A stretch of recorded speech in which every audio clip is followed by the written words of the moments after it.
Hi. No, I'm not looking like... I don't look like a criminal. I don't look like a criminal. I look like this guy right here on screen. This is what he looks like right here. This is my attempt at a cosplay. Okay, it's my attempt at a cosplay. I'm trying to look at this guy. I'm trying to look like this guy. It's kind of a fit, right? Goes hard. Are you Canadian? And have you seen this man before? The majority of you have not. And I didn't even know this guy's name until relatively recently. Like, my only memory of this dude is I was in Fort McMurray at a bottle depot in 2015. It's very specific, but that's like the only time I ever saw this guy was there. I didn't even know they didn't even tell me what his name was. They just had him there in the depot. This guy's name, the name of a mysterious hero, is Captain Canuck. And depending on the iteration, it might be Tom, it might be David. He was supposed to be Canada's representative in the comic book industry, or like the superhero genre, I guess. As it turns out, our Maple Boy Scout here has been banished to the fringes of Canadian society. We've just forgot. We don't even know about this. Nobody knows about this guy. I've asked people. They don't know who this guy is. Why is that? Why? Today, we're gonna take a look at Canada's worst forgotten superhero. This is probably a good time to say this. Let's be a little serious here, okay? Comic creation is hard. I know this because I myself and I'm an aspiring artist, right? I'm an aspiring comic creator. I really want to make my own stuff. It's very tedious. Half the time you don't feel like making it. You don't feel like doing it because it's just so annoying. Also, if you have a job, you know, like I do, because I'm not unemployed. I mean, if you have frequent deadlines, like any commercialized comic does, then you gotta write a story, plan out like 10 to 20 pages, check with an editor if it's good, then ink and color the whole thing on top of cover art and maybe some extras. That's a lot. That's a lot. It's commendable to get your work published, indie or otherwise. I'm saying this all because I'd be tearing into this series knowing full well it took a lot of heart, took a lot of effort, took a lot of courage, took a lot of ink. Didn't take a lot of writing though. Didn't take a second draft, that's for sure. Didn't take a third draft either. I think they just ran with the first draft that they wrote down in their little notepad.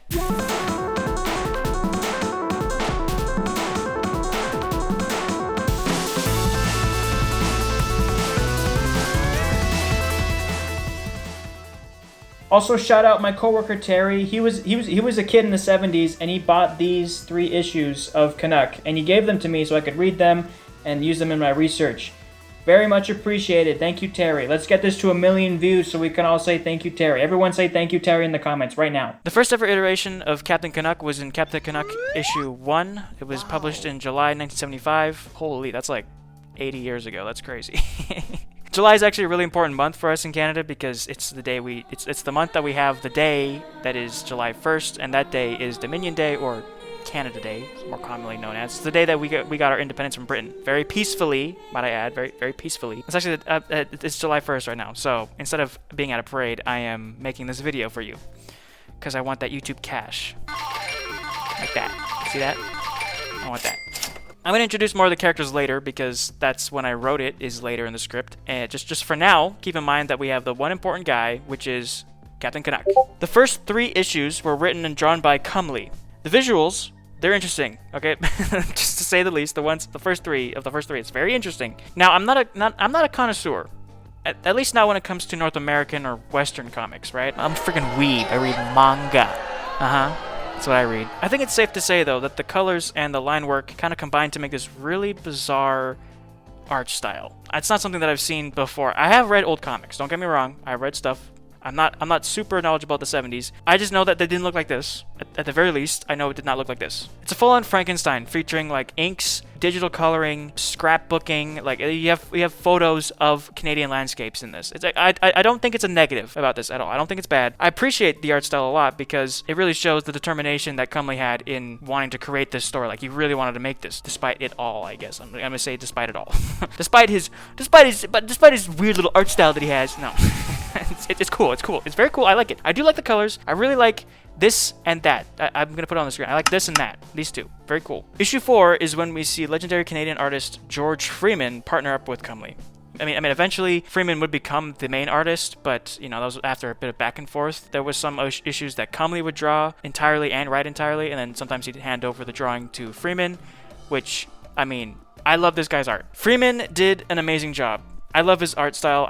Look at his compositions. Look at the compositions, man. I cannot stop talking about how things are put together on a frame, on a panel. I love this stuff. The line confidence. That's another thing that I really appreciate. The consistency of his rendering. It just It screams professional. It screams awesome. It screams 70s too. Like it's almost like a period piece. I don't even know what that word means, but I'm gonna use that word because I hear film connoisseurs talk about it all the time. So I'm gonna use that word. It's a period piece. It definitely has some of the strongest visuals of this entire IP. Of course, in my personal opinion, it's the best looking entry out of all the ones we're gonna talk about today. Now, let's talk story. In the world of Captain Canuck, Canada is the dominant world power, which is how you can tell this work is a work of fiction. It takes place in the distant future of the 1990s, where we follow Tom Evans, otherwise known as Captain Canuck, a member of Cisco, or the Canadian International Security Organization, as he takes on various secret missions. At one point, he encounters the aliens who originally gave him powers. They send him back in time, he gets stuck there forever, and that's where it ends. I know that's a gross oversimplification of the plot, but trust me when I say nothing interesting happens in this entire run, okay? 17 issues or something like that of just not interestingness, okay? The plot of all 15 issues, I guess it's 15, it says here in the script that it's 15. It's basically, it's just a Saturday morning cartoon. Like it's 3 issues, do something. I'm not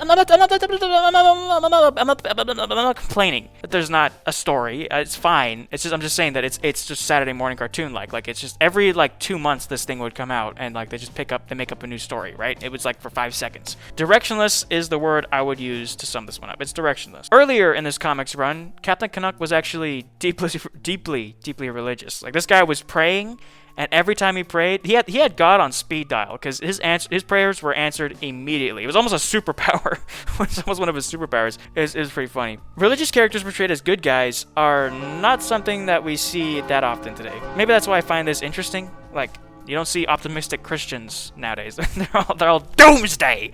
They're all how this world is gonna end. Oh, it's crazy. It adds a little flavor to Canuck and explains his iron will to do good. Also, this is a sci-fi comic where our main character is religious and fights aliens with the power of Jesus. So, I mean, that is interesting. That's interesting, right? It's like Captain Falco or Link from the first 2 games. Now, count how many times you've read a story where a character is religious despite all of the science and aliens that are in the story. Usually in sci-fi, the religion is kind of torn down to make way for science, and science now becomes the new thing. There's no debate whether there's a religion. It's always there is the machine versus, I guess if you like Warhammer, but shut up, just be quiet, okay? I'm the one making the video. I think he's only religious for 2 issues, no, 5, 3 or 4 issues, and then that side of him is completely erased and forgotten, and that's the one interesting thing, right? And it was taken away. All in all, I'm gonna say I love big, burly, muscular men with their the fattest chins.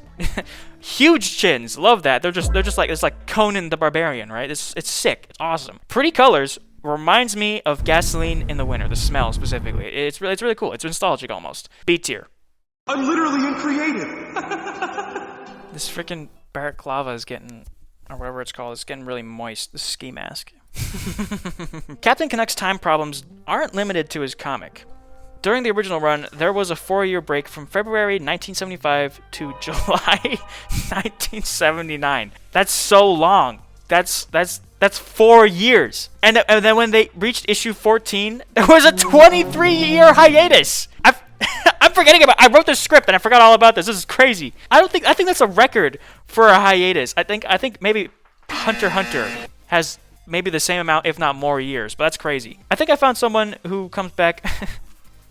Who's writing these jokes, man? I think I find someone who comes back more than FNAF character William Afton. Cumley wasn't just locked in a bunny suit during the extended hiatus. He was busy rebooting Captain Canuck.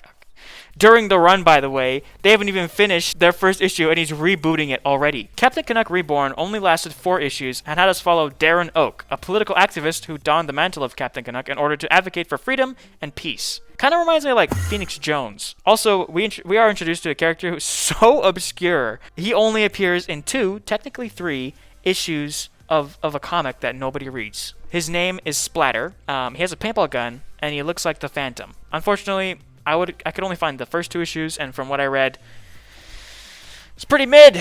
It's not great. D tier. I hate this. Probably was one of my least favorite ones. Actually, that's not even true. That's not even true. This one makes my least favorite ones look like. What's a good book? It makes it look like 50 Shades of Grey, right? What's that supposed to mean? I'm just mad. It's supposed to look peak compared to the ones I hate. It's not that bad. It's D tier. All new all new classic Captain Canuck. It ran for 5 issues, and if you read what I dubbed the 2010s run, it was technically made in 2015, but I just call it 2010s run, then you've also read all new classic Captain Canuck, or ANCCC, because they were a package deal. You'd read 2010 Canuck, and then immediately, without warning, jump into ANCCC. I could care less. That's really what it is. I just could care less. Like, dude, I'm not gonna read you, man. It was so annoying. This thing was pasted on the back of every single one of the 2015 or 2010 Captain Canuck issue run thing. Like, I would read the story. I'd be reading a story. I'd be like, okay. I'll be doing the thinker pose right like this. That's very interesting what I'm reading. That's very cool. All new classic Captain Canuck. What is he doing here?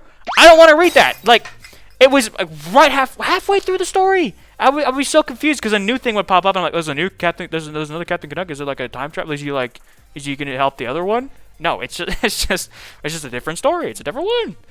I didn't know that. This story, it follows the original Captain Canuck, Tom Evans, after he got sucked into that time portal that I mentioned. We follow his hijinks as he fights aliens in the 80s and attempts to return to his timelines. The art's all right. It's definitely better than some of its siblings. So I'll give it a C tier. Throw that up on C tier. All right. 2010's run. Look at record pace. I thought this video was going to be an hour long. I don't know how long it'll be, but it's not going to be an hour. I thought it would be. Probably going to be 30 minutes. This comic is the second reason why I wanted to make this video. The first reason comes later, because that's the best or worst for last. Let's introduce the characters. Right off the bat, I see something wrong here. Okay? Look at all these designs. Look at all these designs. They suck. They just suck. It's just how it is. They're just bad. All right? They're bad, except for 2. 2 of them are okay. 2 of them are, I would say, Canuck himself. He is a 7 out of 10. It's all right. It's serviceable. And then we have Quebec, my favorite, because she has a little happy trail, and that is peak. It's peak. What can I say? It's peak to have a little happy trail. Okay, we got Canuck. We know this guy. I'm just gonna get through him quick. Our Maple Boy Scout. Canuck is the Goody Two Shoes MC, blessed by the Borealis aliens with electronic / energy / super strength powers. He's an experienced soldier, a born leader, and perfect for the role of a national hero. Then we have Mr. Gold, the antagonist. He's always the bad guy. Every single time. No matter what, he's the bad guy. He happens to be a Redditor. And I say this because you just have to read the comic. You just have to read it yourself. You just have to go read the comic yourself and you'll see why he's a Redditor. He's the BBEG, and by that I mean bodacious, bad, bear, evil guy. Produces this golden goop that infects people into becoming golden goop zombies. Also, he has the worst color palette of everyone. Michael Evans, budget Tony Stark. Mega rich dude who runs a PMC disguised as a national security service called Equilibrium. Canuck's morally gray or evil-coded brother. Redcoat. She's British! She's also Michael's boo. And by that, I mean... she's like that with Michael. Quebec! Favorite character. Very awesome. Apparently, she has Asperger's. I did not know that. I just thought she was French. I really did. I only knew she had Asperger's because I went back and I reread the character the OC sheets that they had at one of the issues, the very beginning. The first thing it says is she has Asperger's. And I was like, oh, I didn't know that. Unironically, her entire character is she's a ride or die Frenchie who loves guns and she's a veteran, right? She's sick. She's actually the best. She's the only good one. Armed with a sniper rifle, she's the lancer of the group, contrasting the righteous talk first Canuck with her shoot first, ask later philosophy. Blue Cat. She's a literal Fortnite skin. Season 7, chapter like before the chapters thing. OG Fortnite, Season 7. She's the cat skin from that one. Minor character, basically just Catwoman, but blue and also really lame. She only gets a mention because she was in the original comic for an issue or so, but she was a guy. Yeah, that's right. She was a guy. And we're woke in Canada. We hate men. We love women because they're hot. But they're not good people. Oh man. Oh, by the way, Quebec was also originally a dude, so I love a girl boss. Those are the important characters, you know. Those are the important ones. Do I look antagonistic? What if I just showed my? There are exactly 1 3/4 acts of Canuck, and by that I mean there's like 1 act that is completed, and then 1 that got like almost completed, and then they ran out of budget. And also they ran out of artists, and so they just drew the last little bit on Microsoft Paint. I'm making that up, but it looks like it could be made. It looks like that could happen. It looks like it. It looks like that was the case. It just looks like that. Spoilers for 2015 Captain Canuck. You should actually go read this one. It's worth it, I think. At least the first arc. I am spoiling the first arc, so if you just go read it, come back and watch the video, okay? This is what happens. we meet our main characters heading a rescue mission in the cold lake oil sands, which is on fire. While they do that, Michael arms himself with a gun and crashes a party his old business partners are throwing, and is surprised when the gun puts a bullet in someone's head. Why would it do that? Anyway, Mr. Gold comes out and reveals his golden goop that grabs guys and fills them up. Yum yum. Canuck gets slapped around a little bit and saved by my glorious Queen Quebec, who pulverizes the golden goop by ramming the robot it's controlling with her massive 100,000-ton dump truck. I'm not joking. Now remember that this rescue team consisted of 2 special agents, a computer chick, and a pilot. That's 4 people. That's important because we're about to witness another rescue effort as Michael is kidnapped by Mr. Gold. Captain Canuck yaps about how good a person his brother is while preparing Equilibrium to launch a head-on assault on Mr. Gold's base, which results in the deaths of a lot of EQ agents. We see some flashbacks of Canuck when he was a normie, saving his brother and receiving his powers. Turns out Michael was messing around with some aliens and hoping to gain their abilities. But Canuck accidentally absorbed all of it and Michael got really mad. Michael is jelly and only wants power, you know, because he's such a good guy. We then get the only good issue in the entirety of this IP, Issue 5. I'll talk about that in like 5 seconds. But for now, all of Equilibrium agents are captured by Mr. Gold, his goopy goons, and Quebec is shot dead, presumably. Turns out she survives, and we follow her as she administers first aid to herself, heads towards the bad guy's base alone and armed with a bow that she made. Long story short, Quebec saves everyone and they all escape. Also, Michael kills an alien. That's Arc 1. Don't even get me started how stupid this entire arc is. First arc, the first thing we read, by the way, it's the first story. The CEO of a security company, who is also Canuck's brother, gets kidnapped, right? In response, Redcoat storms the kidnappers' base with hundreds of men and their high-tech fighter jets. Gets a lot of them blown up and killed. The surviving get captured, and then because of the MVP Quebec, only because of her one girl who broke into the facility by herself, they're rescued. And then they all escape in an alien ship. That's like, what was the plan? What was the plan? All of that just for one guy. If only, wouldn't it be great if we had like a small team of highly capable agents who specialize in rescue operations and excel in combat encounters? Wouldn't that be swell? Wouldn't that be awesome if we had that? That'd be so cool. Is that not the purpose of Canuck and his team? Like, what are they for? What do they do? That's our introduction to them. Is they do that. They go into a fiery, the burning oil sands of Cold Lake or whatever, and they save just 5 of them, and they save the whole thing. They save whoever's left alive, right? And you know another thing? You know what else is? You know what's crazy? Resolute Bay is the HQ for Equilibrium. You know, the good guys, Canuck's area. Gold's HQ is Melville Island in Nunavut. They are right next to each other. They're right, like, not even 100 kilometers away. Why are they next to each other? They were like, oh, I wonder where the bad guy is. I wonder how we're going to take this bad guy down. Where did he go? What's that big fortress that's like our neighbor? None of it is a frozen wasteland, right? It's so dumb. Okay.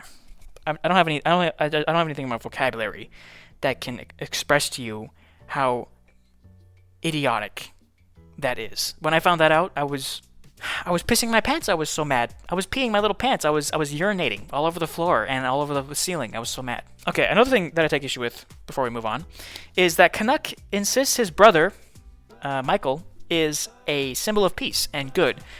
However, we have never seen him do anything peace promoting this entire time. No. In fact, all we've ever seen is him doing the exact opposite. Our introduction to him is showing up to a company party in order to enact revenge. And he shoots a guy, even if it's by accident. He brought a gun to a party. What did he think was going to happen? If there was a struggle for the gun, oh, I accidentally shot this guy. Oh, he's only ever acted out in rage, violence, or greed. Like, if Equilibrium is based on his ideology, then Canuck should be fighting Michael, because he's the exact same guy as Mr. Gold. They're the same person. In fact, that's what I thought they were going to go. I thought the story was going to go Mr. Gold and Michael's like team up. Because they're like, actually, we're not so different, you and I. And then they become like the evil bad guys. That's what I thought was happening. Because Michael's just evil. Michael's just not good. He's just not good. Now, without a doubt, in my mind, beyond a reasonable doubt, issue 5 is the best out of this entire 11-issue run. Because it's the only time in the entirety of this series that we get good character writing. It's good. It's serviceable. It's good. It's serviceable. It's all right. And you know who it's with? Take a guess. Take a guess who's with.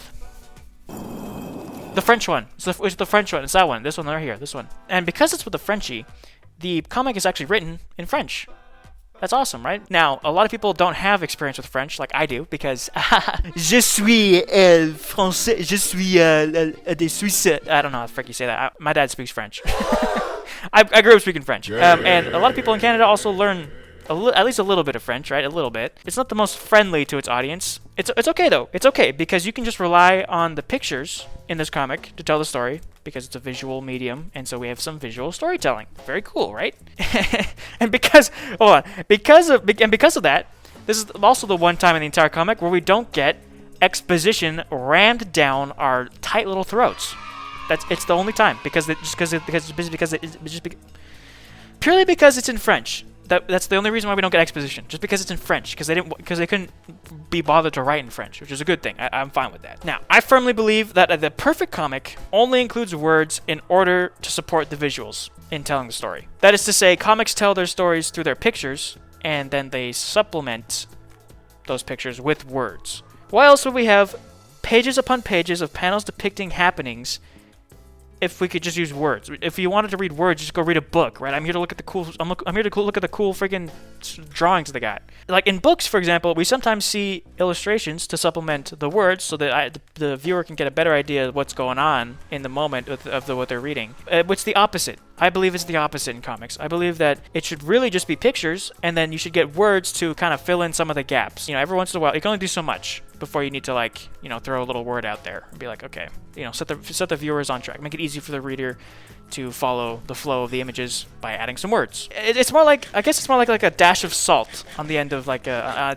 dish, right? You don't want to add too much, otherwise it burns you. It physically hurts you to read or to consume. You don't add too little, otherwise it's just bland, right? It's not that good. You don't add just enough that it tastes nice to eat and put in your mouth, your tight little throat. So even though this issue is written in French, you can see the emotions the characters are feeling. This is the strongest that the writing gets, and it's when we can't even read it because it's in a different language. Isn't that awesome?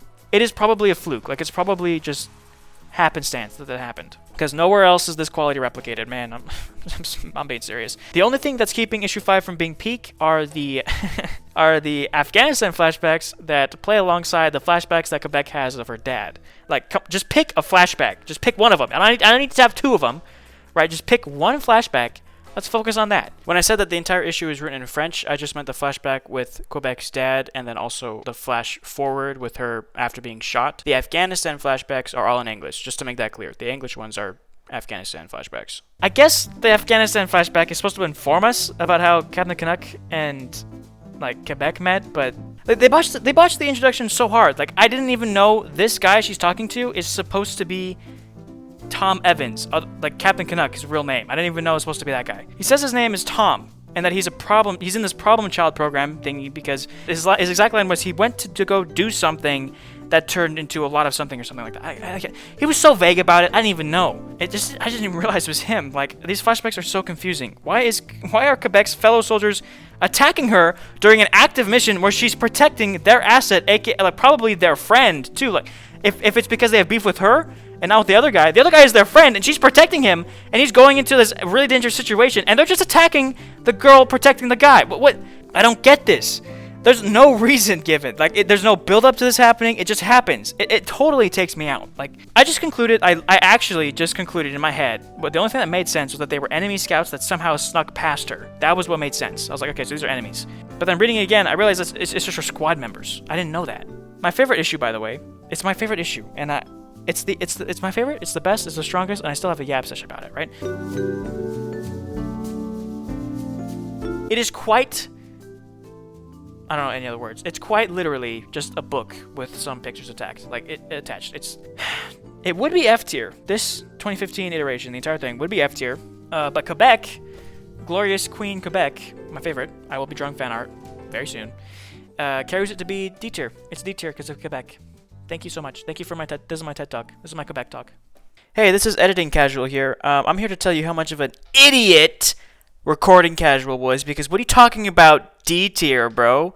The art was really good. Kelman, Androvsky, and Marcus 2 did a great job. I don't know what he's talking about. It's B tier, all right? Quebec brings it up to B tier, and the art too, okay? B tier. Final say. That's me. Editing. I'm editing. This is Editing Casual here, and I gotta say, man, Editing Casual forgot to put in this little snippet. It's a little one-off issue from 2018. He forgot to put that in to the 2010 series. So now it sticks out like a sore thumb on this video and it doesn't fit anywhere. So you're just going to have to listen to Editing Casual in the past. Thank you so much. This is Editing Casual. Please like and subscribe. And what do you know it? Recording Casual totally mixed up two different issues into one. So basically, there was this 2018 one-shot that came out called Captain Canuck Invasion, where it starred our main cast of Canuckers, Quebec and Captain Canuck, fighting against an alien invasion that invade Earth.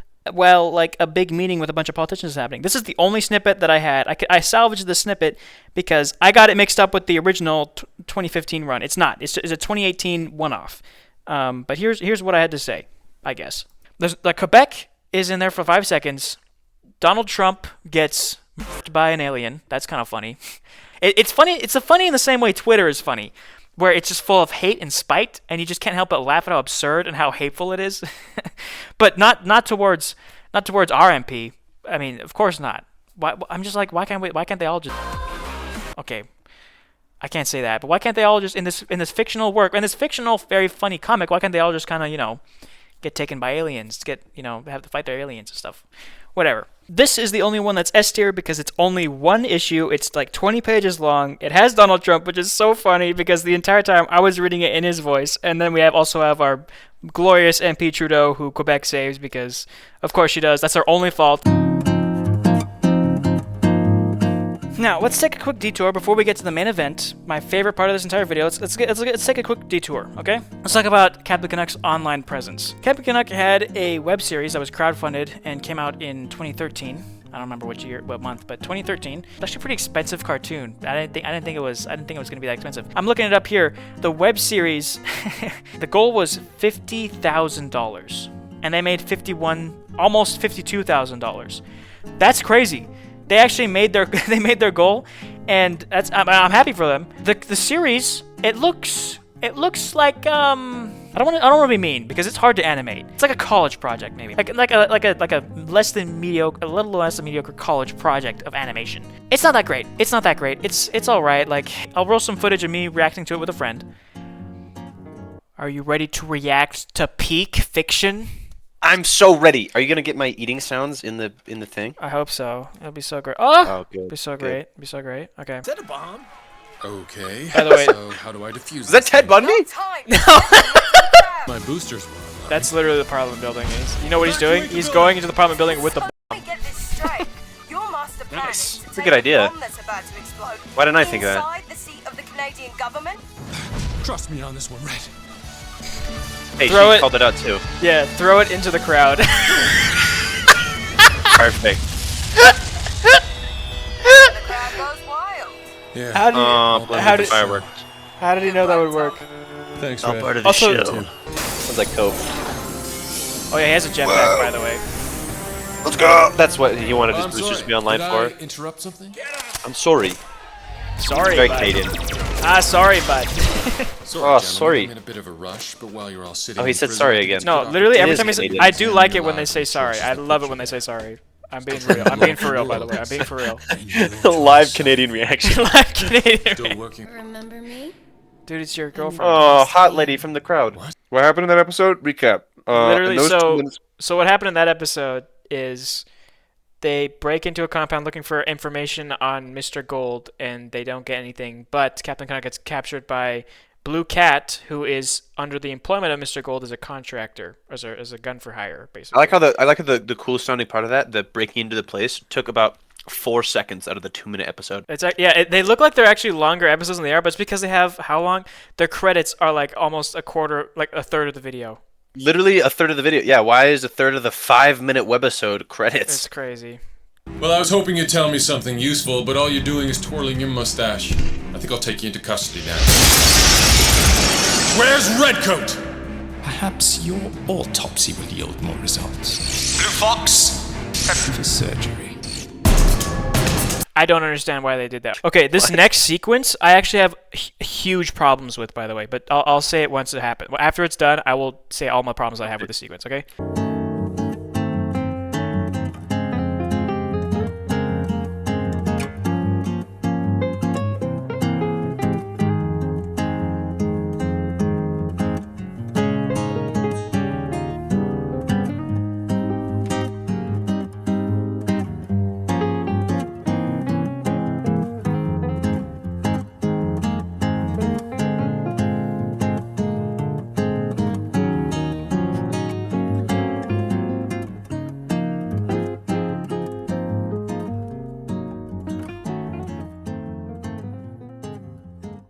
That was that. Okay, the most effort into animation that ever went into this is right when he throws her at the glass and breaks it. that's the Yeah. best the animation gets. It's actually kind of sick. That was funny. Grabs it, chucks it at the glass. Okay, the thing is, what I have such a big issue with. This guy is supposed to be a superhero, right? His abilities they're always the same, except for the Unholy War. It's always the same. He has twice the strength of a human. He is in this series, this iteration. Tom Evans is a military trained man. He is a soldier, right? In martial arts, all this the basic training. He has seen war. He's been in Afghanistan.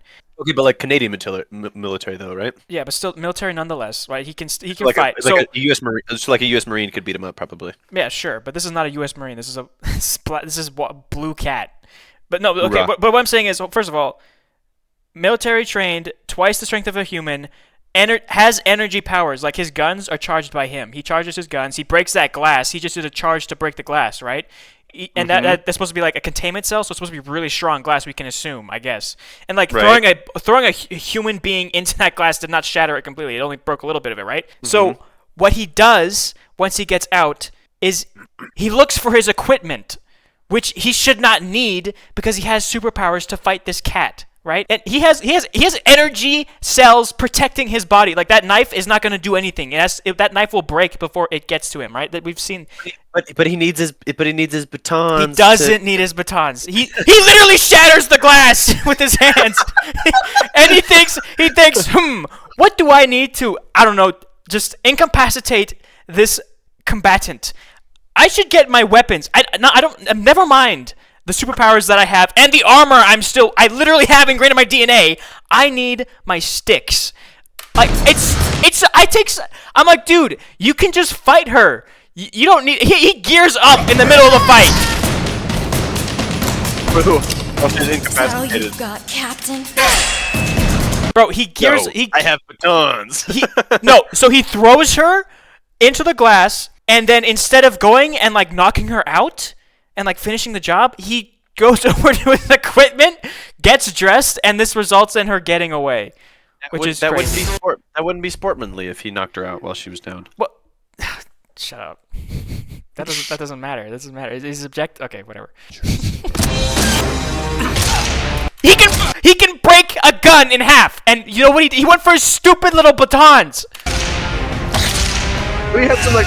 He sends them flying. He sends a man who presumably weighs more than that woman does, flying with a backhand. And you know what he did when he was fighting that girl? He went for his batons. Why? Why did he do that? Quebec, A bit tired from that. There she is. There she is. Quebec. She's here.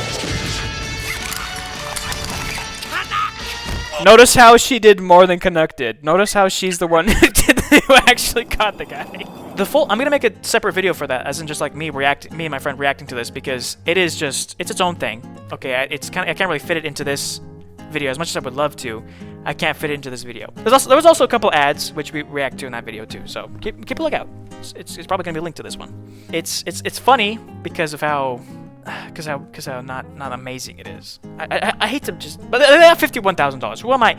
They got $52,000. I can be critical. I can be critical about this. It sucks. There's actually a couple people. I'm looking at the donation list here. There are 2 people who donated $5,000 to this thing, and just thinking about that, it actually makes me kind of a little bit peeved, a little bit upset, you could say, because it's not a good one. It's just not good. My biggest issue, however, is not that there are people who paid $5,000 and got this slop. My biggest issue is that it has a 7.9 on IMDb. That's just cope. It is just cope. I'm calling it. That's cope. That's a 7.9. This is a 3.5 on IMDb. Like, it's not okay. Whatever.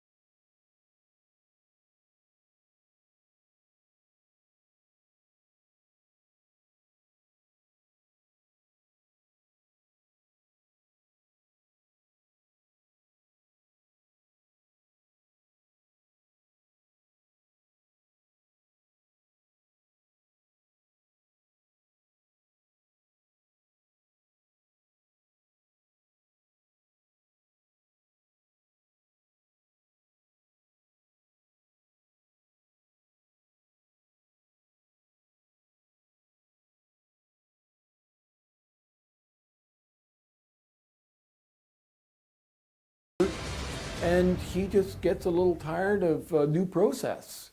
You know what I mean? It hampers his style.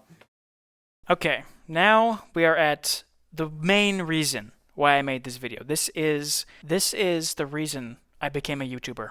I'm kidding. This is the reason why I became a video essayist breadtuber, right? Someone lopped my head off and put on a stake and throw it into a lake or something. I don't know. I am cosplaying as the main character, David Semple. I'm cosplaying as him right now, as if you couldn't tell. Don't I look so similar to him? Don't I have the?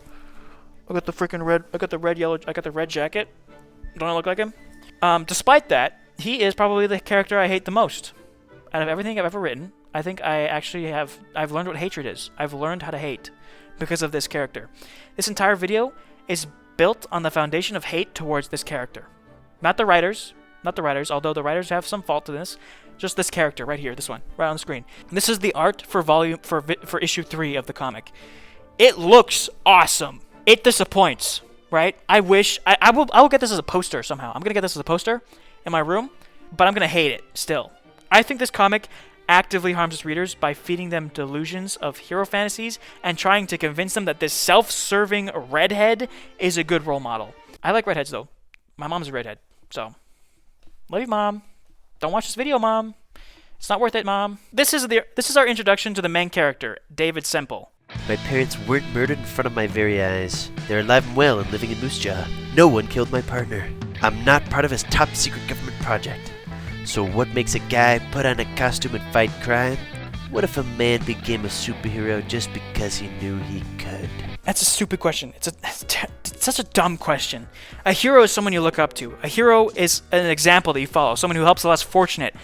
You are a policeman, David. You're a cop. You could bridge the gap between pedestrians and policemen, but you could be an example in your force. You could be a leader in the community.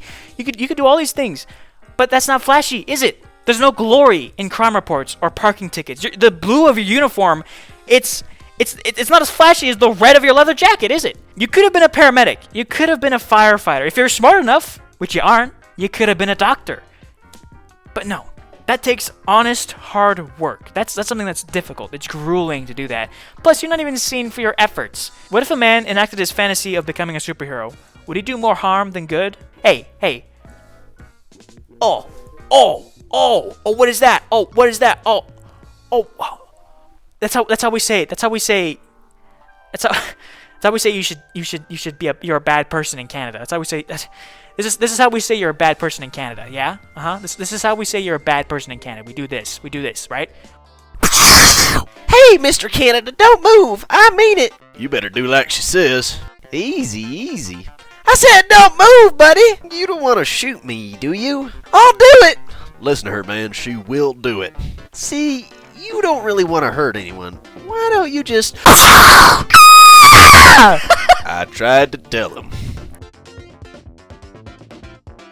Oh my God. I killed Mr. Canada. Mister? Hey, are you? Gotcha. Sorry, that was a dirty trick. My chest emblem is steel-plated. If it makes you feel better, that hurt a lot. Bleep! Flagman! That was classic. Don't hurt her though, okay? No need, but I could use a favor, Caustic. Name it. The leader of the Unholy Avengers, Jack Cormier, calls himself Mr. Gold? Where is he? He's dead. And if he wasn't, I couldn't tell you where he was. I ain't no rat. Can he give me anything? Okay, Gold is alive. That's all I can tell you. Thanks. Guess you ain't gonna untie me, huh? There is a warrant out for your arrest. Fair enough. I must be going. Not so fast, buddy. Put your hands behind your head and step into the apartment. Sorry. Also sorry. Connor, Forrester, I train with these guys. Nothing personal, guys, but I really must be going. Freeze. RCMP, don't move. Yikes! Window's my only option. Hope this works. Go, Flagman, go. Hold your fire. He's unarmed. Wow. This cop arrived at a hostage situation immediately switches into costume, and then endangers everyone in the room, including himself. Nothing bad happens. Nothing bad happens. What was his plan, dude? What, like, to get shot in the chest and play dead, which would lead to the lady crying, because that's what they do, because women just cry all day, you know, because they love crying so much. Then she'd disarm herself, and then she would flip him over into a position where he could handcuff her. Because the only reason why you would switch from cop to costume is because you had a better idea than than SWAT or ERF. Let's talk about the incompetence of our pal David. When just after this happens, he gets pressured just a little bit. Like his friend has a little bit of suspicion against him that, like, oh hey, it almost is written like that friend is just joking about it, like a passing remark, like, oh, you might be Captain Canuck, lol. And then David's like, I am. I'm Captain Canuck. I'm Captain Canuck, please.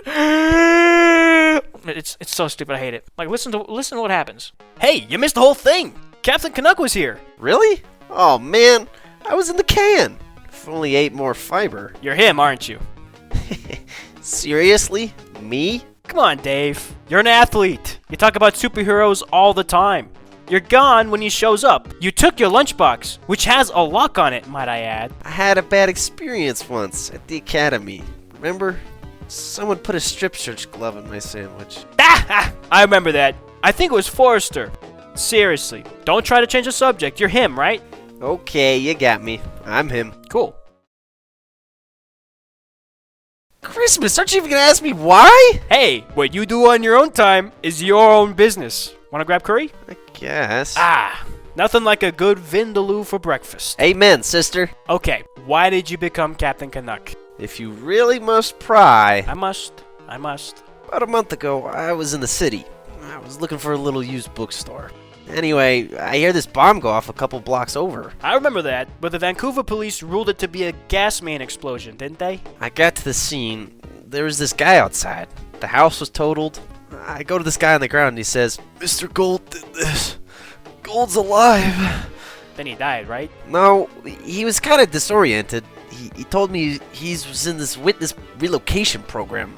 A former Unholy Avengers gang member who was going to testify against the gang leader, Jack Cormier. AKA Mr. Gold, the albino guy. Right, but Gold was killed in a bombing by a rival gang a while back, so the case died. So the paramedics come, put the guy in the ambulance. The medic assures me that he'll pull through. When I went to visit him, they told me he died. Yikes. So I go to the Vancouver police chief. Dagger. Right.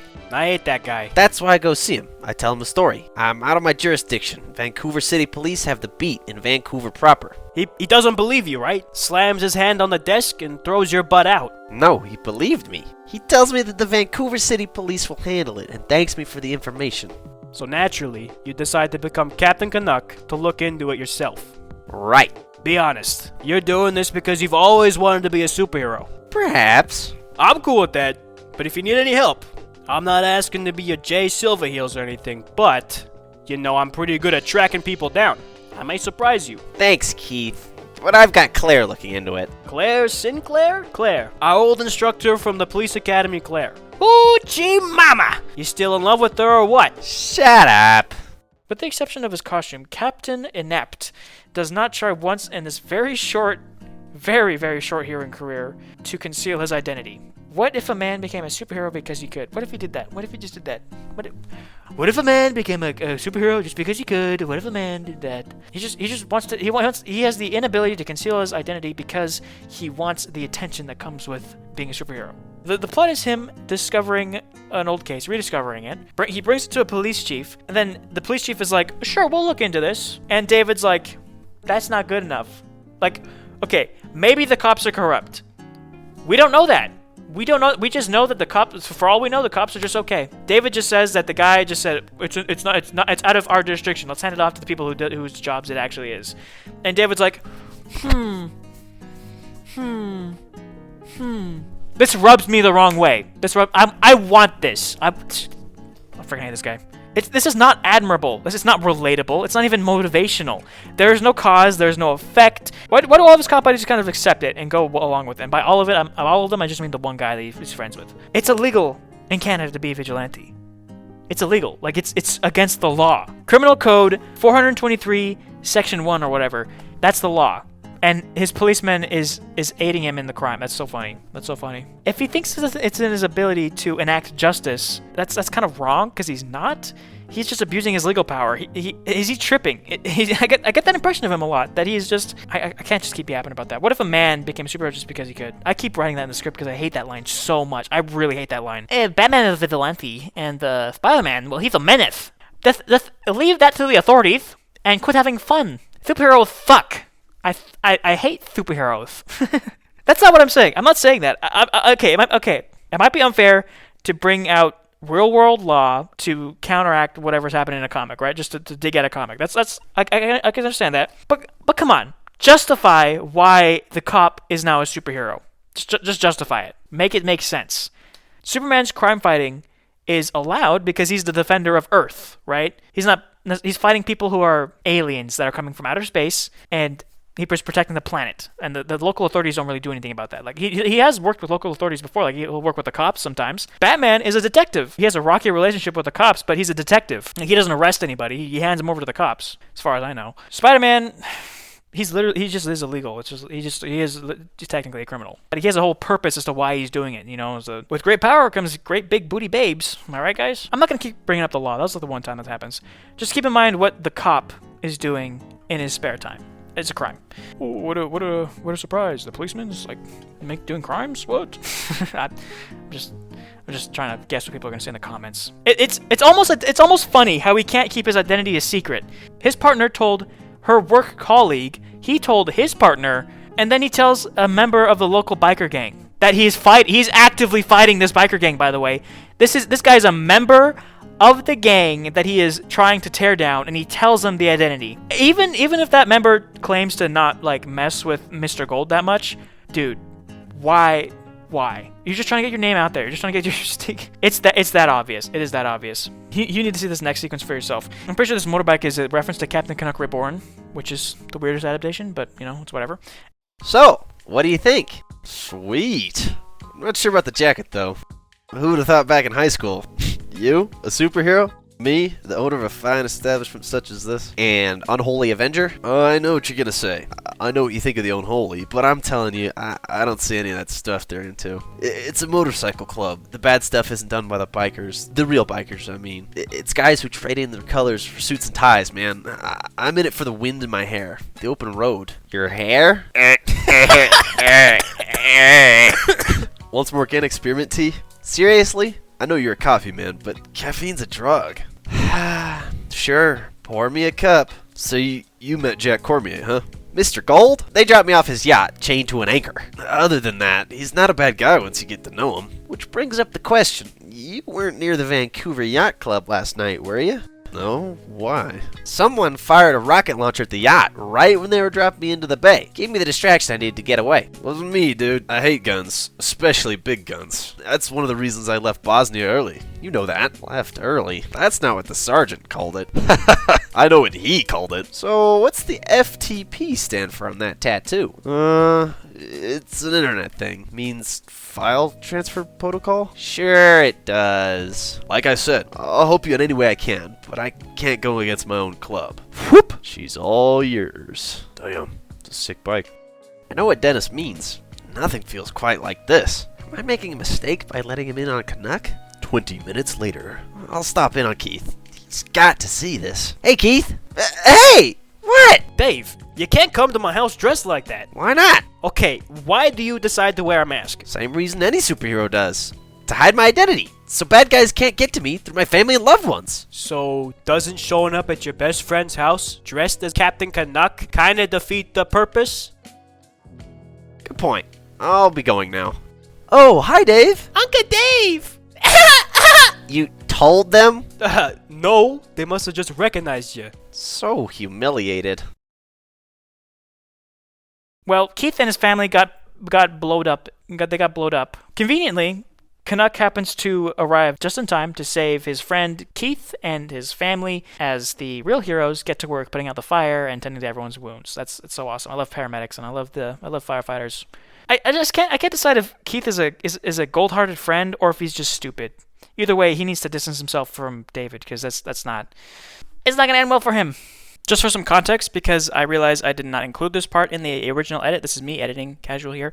Canuck went over to a witness who is in the witness protection program because he got intel from Keith when he visited his house. While he was there visiting this witness, Nemesis, one of Gold's goons, shows up and starts beating up Canuck, and then Canuck gets beaten pretty bad, and he chases Nemesis down somewhere else. And while that happens, another one of Gold's goons blows up Keith and his family. So that's why Canuck feels a little guilty here. Also, he's stupid. I just want to take another chance to reiterate how dumb and stupid this guy is. Don't worry about Keith, David. He won't blame you for this. Yeah, but I blame you for this. If I hadn't got so wrapped up in catching Nemesis, I fought him today like a complete amateur. But he didn't beat you. No, worse. He went easy on me. You're focusing on guilt and defeat. You'll never beat Nemesis and Gold that way. You're right. Just chucks her. Oh! I pinned you.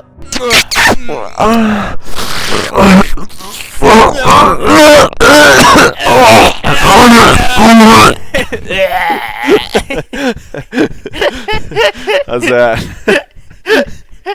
Perfect. Hey, pal. Good to see ya. I brought you a little something. Too small to be flowers. Curried lamb, deli style. On basmati rice? Of course. Keith. I know, David. It's not your fault. You didn't do this. Gold did. Thanks, man. You're a good friend, considering it was my stupid stunt that led the bad guys to your house. It's like my dad used to say, life's not all goodies and jammies. Translation? I think it means it's unrealistic to expect everything to be like those few perfect moments in life. Like Christmas morning, when you're in your pajamas. That reminds me. Claire and I kissed last night. And? I'm not exactly sure what it means. Maybe I'm making too big a deal of it. Are you a middle schooler? Like what? For real. Does not matter. We're talking about how this guy's house got bombed and how it's, I forgive you, it's not your fault, maybe life it's not always that great, My dad used to say this thing. Oh, by the way, I kissed that freaking MILF. And then the friend's like, "Oh, okay, I guess we're changing the subject." And what happened, bro? Oh, nothing. Nothing happened. I don't even know what to think about it. Bro, don't bring it up. Don't bring it up. For real. Shut up, bro. I thought he was like, and? Like, what do I care? I'm talking about something important. And? Why would you bring that up? That's probably how he said it, honestly. Yeah, he's like, bro, what the frick? Dude. Incredulous. He's visiting his friend in the hospital. Visiting his friend in the hospital that he put him in. Anyway, the gang suits up to stop an arms deal between Mr. Gold and some Bosk rebels. In the altercation, Mr. Gold and Canuck have a philosophical discussion, and I gotta say, I am siding with Mr. Gold here. Or at least, I would be until Mr. Gold, the antagonist, remembers that he's in a painfully generic action comic, and he is not actually supposed to have an ideology or opinions. He's just supposed to have his plans foiled by our beloved hero. You're gonna lose, Red, 'cause you're the one in the wrong. A man can't win a fight he don't believe in 100%. Wrong? To stop a cocaine for arms deal? The Unholy doesn't sell anything harder than coke. We don't sell needle drugs. You've convinced me. You're all saints. And the weapons are going to needy children, right? No. Glad you asked, Red. The weapons are going to a rebel group in Bosk. Freedom fighters. Fighting for independence. Or is that not something you believe in? This ain't where I say we're not so different, Red. We're completely different. You grew up in a cushy, middle-class family, never suffered a day in your life. I have, but I'm sure not going to share that with you. You suffered, right. What? You once had to choose between clarinet lessons and Little League. Or between a computer or a TV for your bedroom. I'm not going to apologize for having a good life, Gold. Stop playing the victim. Victim? I'm the most powerful man on the West Coast. I did that myself. Can you say the same? I imagine you've suffered a lot because of your albinism. You think that makes you better than me? First of all, that's an assumption. And yes, for instance, thanks for my condition, I have extremely good night vision. All the better to see you with, Canuck. Conk. Choke. The problem with you, Red, is you've seen too many movies. You fight like there's a referee here. You haven't been in enough real fights to know. You win a real fight by getting on top and staying there. Wait, I see it in you now. Shut up! You've been broken before, haven't you? Not so long ago, but before all this. Warning, you... I underestimated you, Red. You have suffered. But not as much as I'm gonna make you suffer. There. You'll stop choking in a minute. I like you, Red. So I'm gonna give you a chance. These rocket launchers, one for me and one for you. I'm gonna walk down to the forklift over there. And I'm gonna turn around and fire. If you're not ready by then, at least I gave you a chance, right? Gotta think. I saw these fired when I was in Bosnia. Maybe there are instructions? Remove the pulpit and rotate the rear cover downwards to the front cover. And adjustable sling can fall free. Sweet Christmas. Thump! Nice dodge, Red! I bet you're even alive under all that rubble. I'm cutting my losses. Later! Probably thinks he's out of my range. Over 200 feet, I'd guess. The bases are loaded. Plays to home. Flashbang grenades. They're basically glorified fireworks. A blinding flash and a loud bang.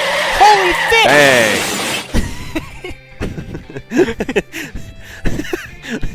Get that like a obnoxiously loud car crash sound effect right there. And last but not least, we have issue 4. There was a little break in time. I'm not sure how long. I don't care how long it was. It was just a break in time before they started picking it up again. And I mean, the art is a little nicer. It's a little nicer. The writing. I mean, the only thing that happens in this issue is that David does give up the mantle of being Captain Canuck. That's a spoiler. I want you to read the comics. You should read the comics and form your own opinion, right? But it does suck. And nothing else happens. That's literally nothing else happens in this. We get Splat again. Splatter comes back. He's like basically Deadpool. In this iteration, in this one little issue, he is Deadpool, basically, but with paintball guns. I still don't like him, but okay, cool. Richard Cumley called this good writing. Let that sink in. No offense to him. I'm just saying, like, bro, what are you talking about?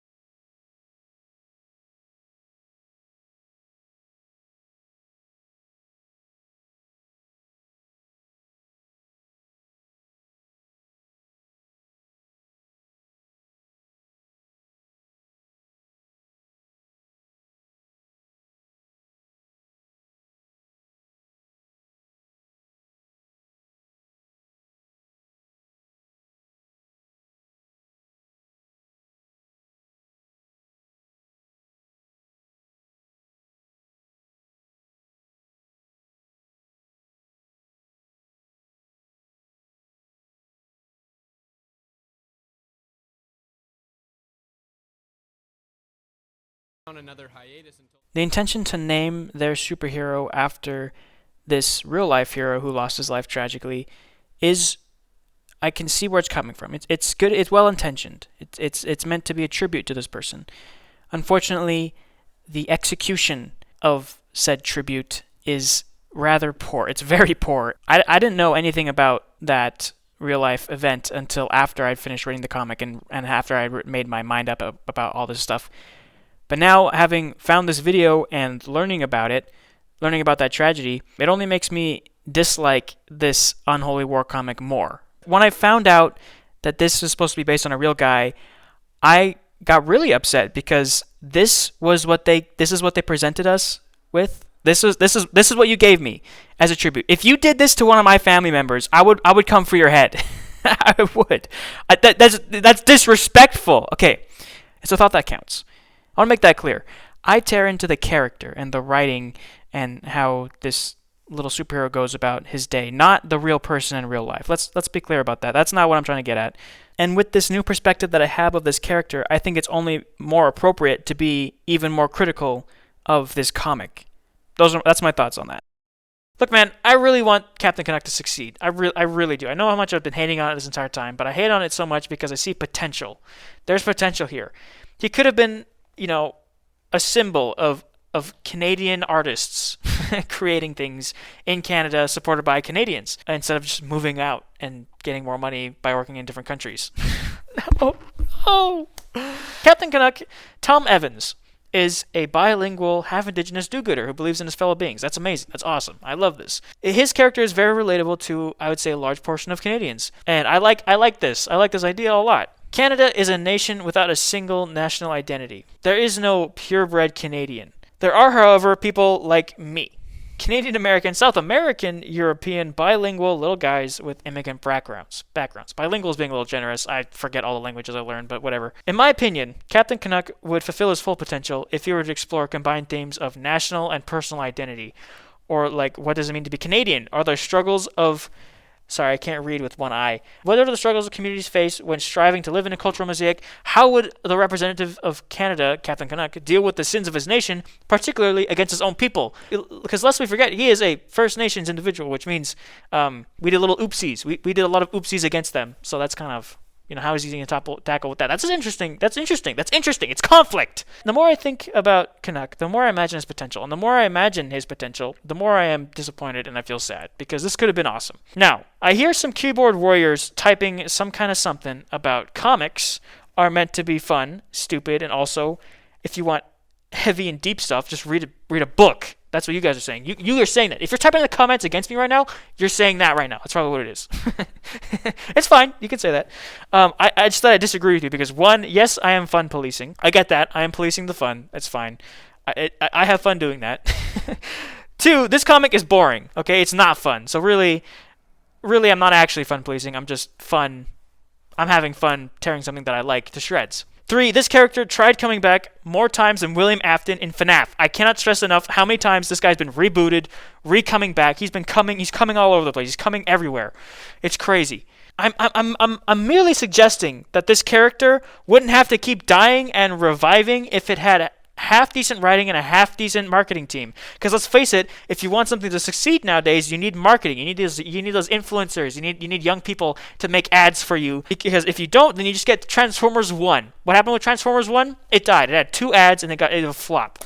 The movie sucked. I'm just kidding. It looked nice. It wasn't great. It was alright. It was okay. It just looked nice. It looked better than it was written. Look, I just want a good character.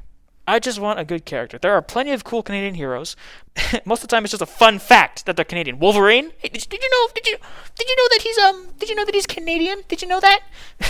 That's what every conversation goes like. There's only one character that actually wears the flag of Canada, and it's this guy, unfortunately. With Captain Canuck, it starts with his name and it ends with his heritage. He's a Canuck written by a Canadian with a story in Canada. Unfortunately, it commits the biggest crime a story can commit, and that is being boring. It's just boring. Before I made this video, I had received comics from a coworker of mine. He's a little older, and he gave them to me. They're vintage. There are a couple of issues of the Captain Canuck, the original series. I got to read those, and I thought, wow, that'd be really cool if I made a video on this. I read it all, and I was like, dang, this video is going to be a little depressing. I thought I found something really cool, a cool niche character that I could attach my identity, my national identity to. How dare you? How dare you? You did this. Oh, no, I'm sorry. The comic. How dare the comic? I'm holding it right here. How dare you? How dare you pique my interest and then feed me this slop? As an aspiring comic creator and artist, parts of me do feel kind of bad for criticizing someone else's work, especially when I see that there are a select few who actually do enjoy the product. However, there is a reason this character and his story have remained so unrecognized. It's because it sucks.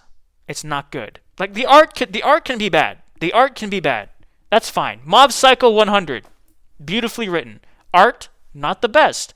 One Punch Man. Originally, Mob Psycho 100 and One Punch Man, they're both just kind of poorly drawn, but well written. And they hold up. They hold up so good. It's like that, you know how like when you're watching a video, you can tolerate bad visuals as long as there's good audio?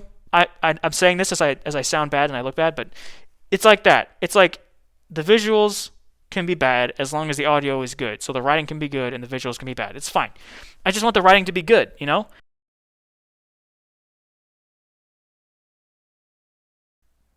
Richard Cumley, the man, the myth. If you're watching this, I am a fan, okay? Don't get it twisted, man. I like this. I like where it could go. There are some versions I like more than others. This video might sound harsh, and for that, I'm really sorry, okay? I'm sorry that it sounds harsh. I just want this IP to succeed.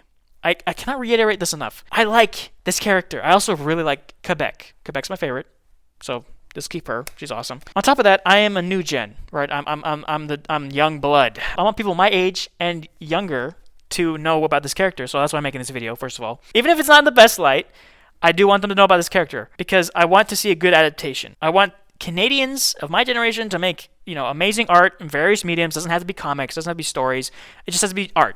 Just make it. And I want them to be supported by the people in their community. That's what I want. I want Canadians to support Canadians, just because, what I see is I see a very talented Canadian artist who always just leaves to go to the States or to go overseas or something because they pay better. Because over there they can pay better. Over here we just can't pay. That's the issue. We just can't pay for you. This might sound like garble to everyone else watching this video. That's fine. That's fine, man. This is to comely, right? In order for my dream to become true, the art or the creations that people make have to be captivating. It has to be something that you want to consume. The articles that I read while researching this video, they all wrote fondly of the comics that you made, Comely, and that's great. I love they had their fill with your writing and your character, and they think fondly of it as a childhood memory. I want to do that. I want to also love this, and I want another iteration of this nowadays. It's been 10 years since the last. Well, technically, it's been like 8 years since the last comic, right? Where's the next one? I hear talk of movies. Don't do movies. just make something cool. Just make something nice. Comely, I'm a fan. All right, I'm a fan. I'm sending my love. I'm loving you right now. I'm fanning it. I'm fanning it so hard. Just want to say, guys, thank you so much for watching that video. It was a little long. I don't make that hour long. It's not that abnormal. But every time I tell someone about an hour-long YouTube video, they always freak out. Like, what are you talking about, hour-long video? Please don't tell me I'm insane, because I only watch like 3-hour videos. If you like the video, please like and subscribe. Consider sharing it. And also have a great day. Just have a great day, Okay, bye.